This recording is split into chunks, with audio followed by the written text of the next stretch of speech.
Bienvenidas niñas de grado octavo a nuestra videoclase de hoy. Este día vamos a hacer una síntesis de todos los contenidos que hemos visto en el segundo periodo en educación religiosa. Antes de iniciar, las invito a que hagamos una oración. En el nombre del Padre, y del Hijo, y del Espíritu Santo. Amén.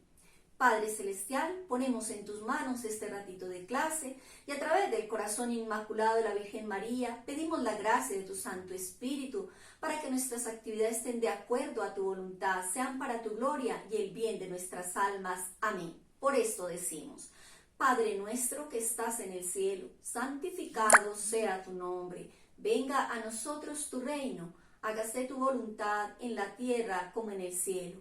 Danos hoy nuestro pan de cada día, perdona nuestras ofensas, como también nosotros perdonamos a quienes nos ofenden. No nos dejes caer en la tentación y líbranos del mal. Amén. Dios te salve María, llena eres de gracia, el Señor es contigo. Bendita tú eres entre todas las mujeres, y bendito es el fruto de tu vientre, Jesús. Santa María, Madre de Dios, ruega por nosotros los pecadores, ahora y en la hora de nuestra muerte. Amén. Espíritu Santo, ilumínanos y santifícanos. Sagrado Corazón de Jesús, en vos confiamos. Ángeles de nuestra guarda, velad junto a nosotros. San José bendito, patrono del trabajo y de la vida interior, ruega por nosotros. En el nombre del Padre, y del Hijo, y del Espíritu Santo. Amén. Bien, niñas, como les decía, iniciamos nuestro primer taller, inicia con cómo se formó el pueblo de Israel. Recordemos que Abraham es un señor que vive en una población que se llama Ur, cerca del río Éufrates, en la región de Caldea. Esta región se caracteriza por tener una cultura politeísta y poligámica. Recordamos que todo el mundo elabora dioses y adora muchos dioses. Abraham está en esta cultura, pero un día se le manifiesta Dios, se le revela Dios y le dice dos cosas. La primera, que debe dejar su pueblo, Ur de Caldea, e irse a la tierra de Canaán. Y la segunda, que él va a tener descendencia. Él no tiene hijos, su esposa ya es de edad y no tienen hijos, que él va a tener hijos. Pero Dios le dice que su descendencia va a ser como las estrellas del cielo o el polvo de la tierra. Esta expresión de Dios se refiere a la misión que le dio a Abraham, porque sus hijos biológicos fueron solamente dos, Ismael e Isaac. Pero sus hijos espirituales son muchísimos, son todos los que creemos en el Dios de Abraham. Abraham es el padre de la fe. Bien, de tal manera que cuando Abraham experimenta esta comunicación con Dios, toda la comunidad que lo escucha, que se sorprende al ver que Abraham deja de creer en los otros dioses, deja de ser politeísta, inicia a ser monoteísta, comienza a creer en este Dios que le ha hecho una promesa, que le ha cumplido, que se le ha revelado. Todas las personas que comienzan también como Abraham en creer en este Dios de Abraham, es la comunidad de los israelitas. Se forma una comunidad, la del pueblo de Israel, la que cree en el Dios de Abraham. Así inicia el pueblo de Israel, pero inevitablemente este pueblo de Israel presenta muchas dificultades. ¿Cuáles son las principales dificultades del pueblo de Israel? Las principales dificultades están en relación con la presión que ejercen los pueblos vecinos, precisamente porque los pueblos vecinos tienen una cultura politeísta, poligámica, y además enfrentan muchas guerras con esos pueblos vecinos. Entonces, ¿Dios qué hace ante estas dificultades? Que muchas veces los israelitas sucumben a la tentación de devolverse a su cultura anterior y adorar falsos dioses. Caen en la idolatría. ¿Qué hace Dios ante estas dificultades de los israelitas? Ante estas dificultades de los israelitas, Dios envía patriarcas, liberadores, jueces, reyes. ¿Quiénes son los patriarcas? Los patriarcas, como Abraham es un patriarca, son aquellas personas que suscita Dios en el pueblo de Israel para que ayuden a dirigir al pueblo, y son personas, casi siempre son cabezas de clanes, y los patriarcas son los primeros líderes que escogió Dios del pueblo de Israel para orientar a su pueblo. ¿Cuáles son los tres patriarcas principales? Abraham, su hijo Isaac, y luego el hijo de Isaac, Jacob. Esos tres son los principales patriarcas de Israel.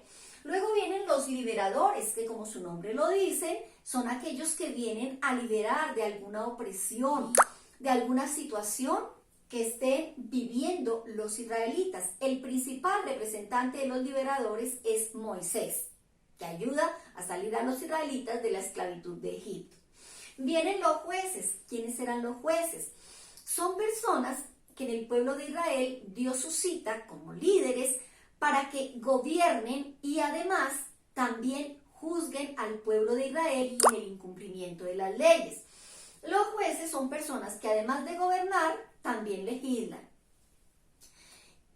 Hubo 12 reyes. El primer rey fue Josué y el último fue Samuel. Hubo 12 reyes en el pueblo de Israel. Porque hubo 12 reyes nomás. El último rey fue Samuel. Cuando Samuel ya estaba viejo, entonces se suponía que quien iba a seguir siendo juez del pueblo de Israel eran sus hijos. Pero el pueblo de Israel veía que los hijos de Samuel no eran lo mismo de idóneos como era su padre, y tenían temor de que no los dirigieran bien. Por otro lado, ellos tenían la tentación o miraban a sus otros pueblos vecinos, que los otros pueblos se gobernaban por reyes y ellos no se gobernaban por reyes. Luego le dicen a Samuel que ellos desean que Dios les permita gobernarse por reyes. Y Samuel consulta a Dios y Dios le permite al pueblo de Israel que se gobierne mediante reyes.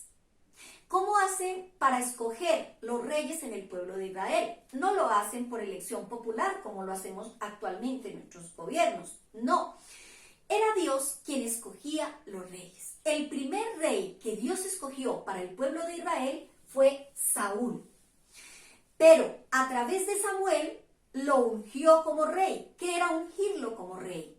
Era hacer el símbolo, el profeta Samuel unge, es decir, unta de aceite a la persona elegida por Dios para rey, y a través de esa unción el Espíritu de Dios llega y le da toda la capacidad, toda la idoneidad, todos los dones que necesita para gobernar bien al pueblo de Israel. Entonces el primer rey fue Saúl, ungido por Samuel, el último juez. El segundo rey fue David, también Dios escogió a David. El tercer rey fue Salomón, hijo de David.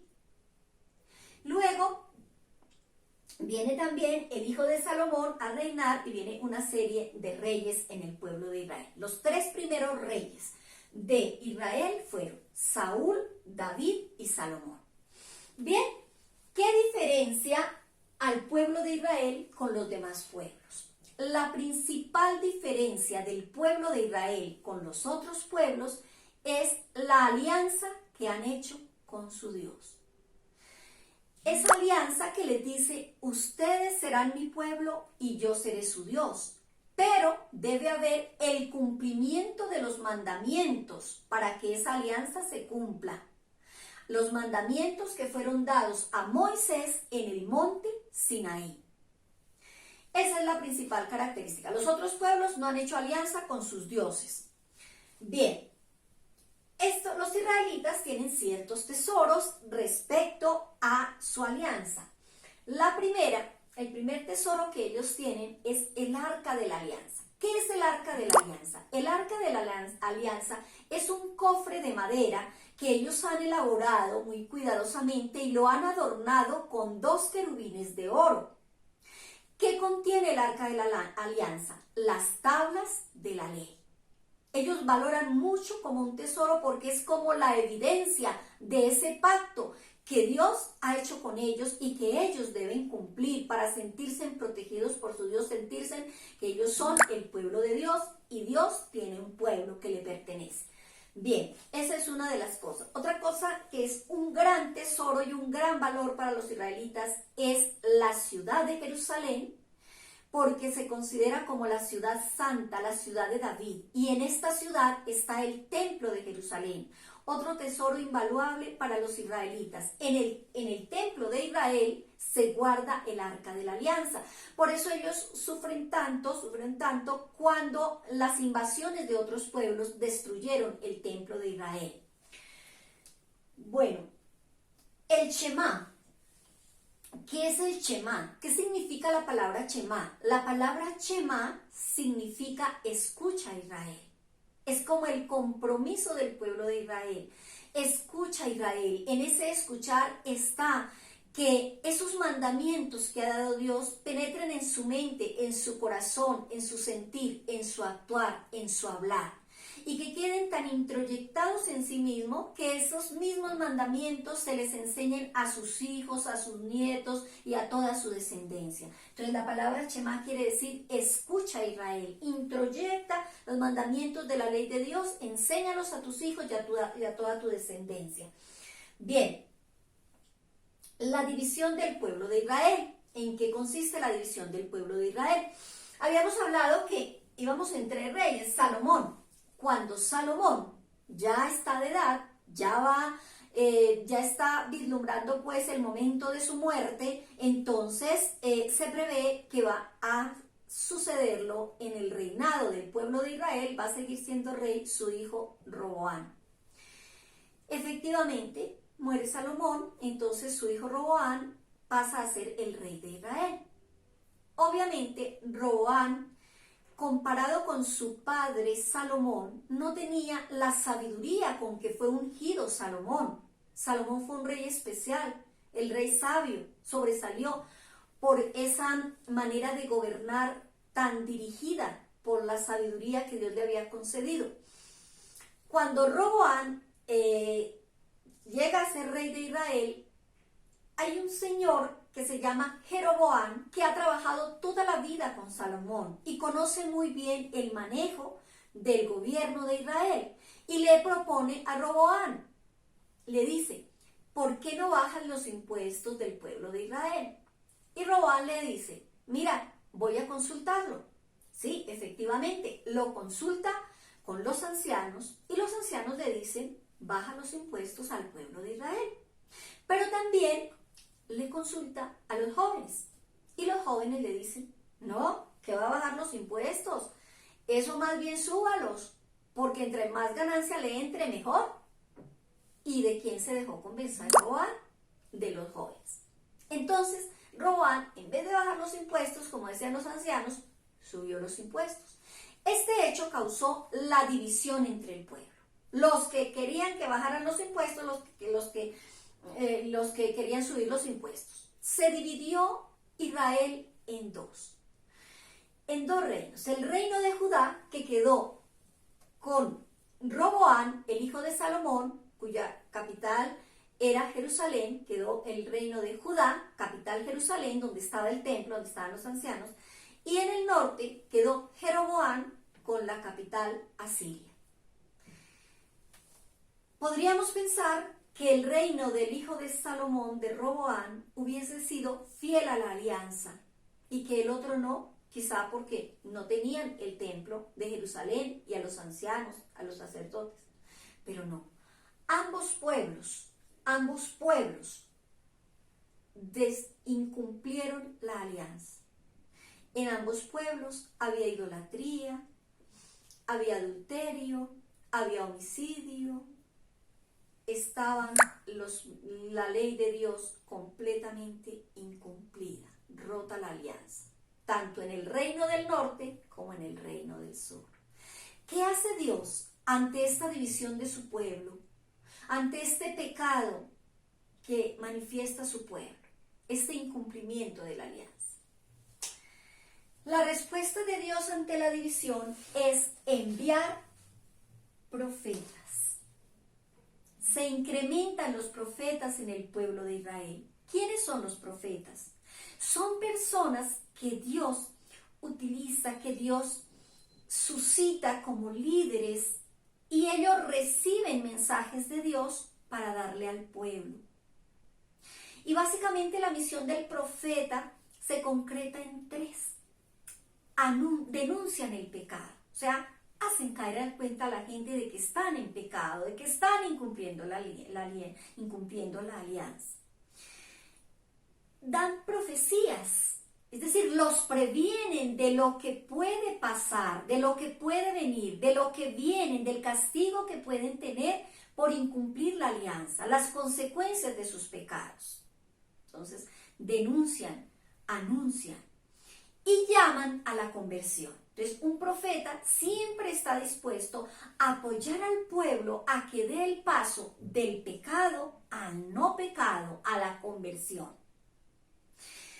Existieron profetas mayores y profetas menores. ¿Qué diferencia hay entre profeta mayor y profeta menor? Profeta mayor y profeta menor es algo así como cuando uno le dice a las estudiantes: consulten este tema.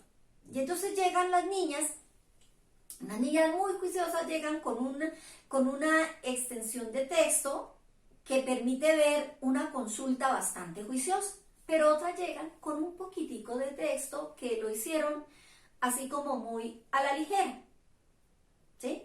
Las niñas que consultaron más tienen mejor nota, las que consultaron menos tienen menos nota.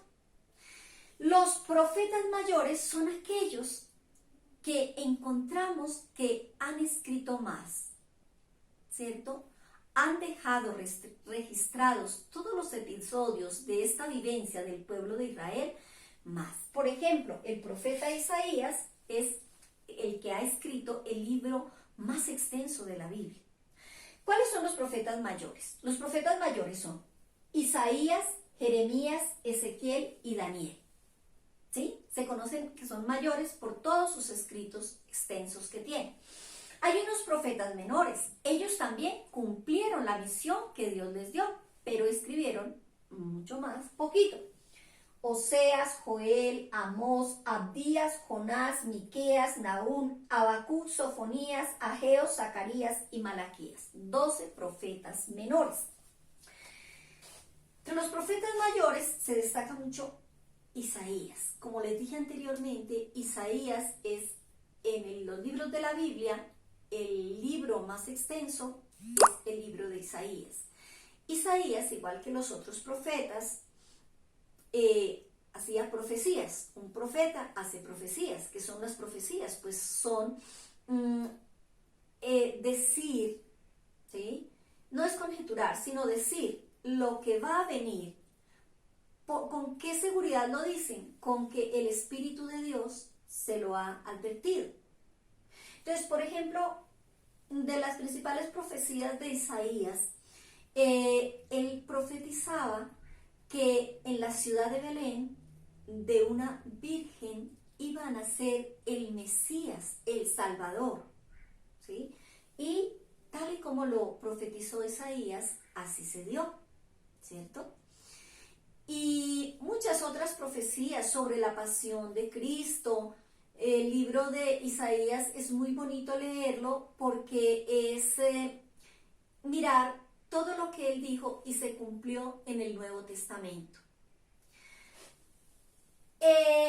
Otra de las cosas que profetizaba Isaías es que iba a venir un nuevo pueblo de Israel, que con el Mesías que Dios iba a enviar se iba a formar un pueblo de Israel nuevo.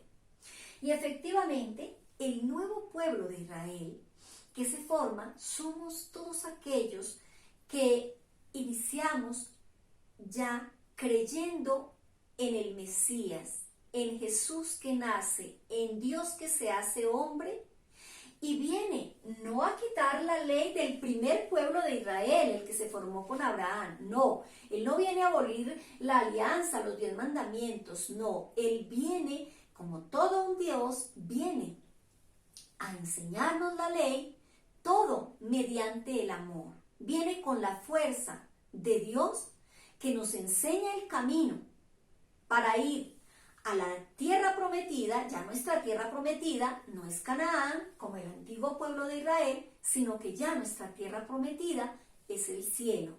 Vamos hacia la patria celestial. Entonces nosotros somos el nuevo pueblo de Israel. Y cada uno podemos valorar, podemos analizar. Nosotros como nuevo pueblo de Israel también tenemos las dificultades de los israelitas de caer en infidelidad, de tener ídolos, de serle infiel, de incumplir a los mandamientos.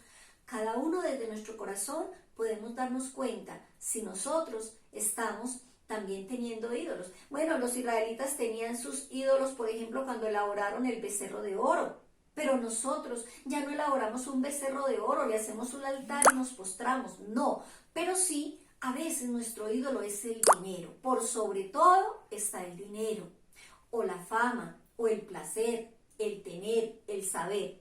Entonces, parece que hubiéramos que en el nuevo pueblo de Israel cambiamos los ídolos, ¿cierto? La ley está como el primer pueblo de Israel, está grabada en nuestro corazón, el Shema, o nos hemos olvidado de las leyes de Dios y nos dejamos guiar por las leyes del mundo, por los caprichos de nuestra naturaleza pecadora. Entonces, eso es como para que cada uno de nosotros pensemos en este nuevo pueblo de Israel, cómo está viviendo esa fidelidad a Dios. Bien, hasta aquí, niñas, es el recuento de lo que hemos vivido, lo que hemos visto en el segundo periodo en los 4 talleres. Repasemos todo, que esta clase les sirva de ayuda para afianzar más estos contenidos y poder sacar una buena valoración en la evaluación sobre estos temas. Muchas gracias, niñas, que Dios las bendiga.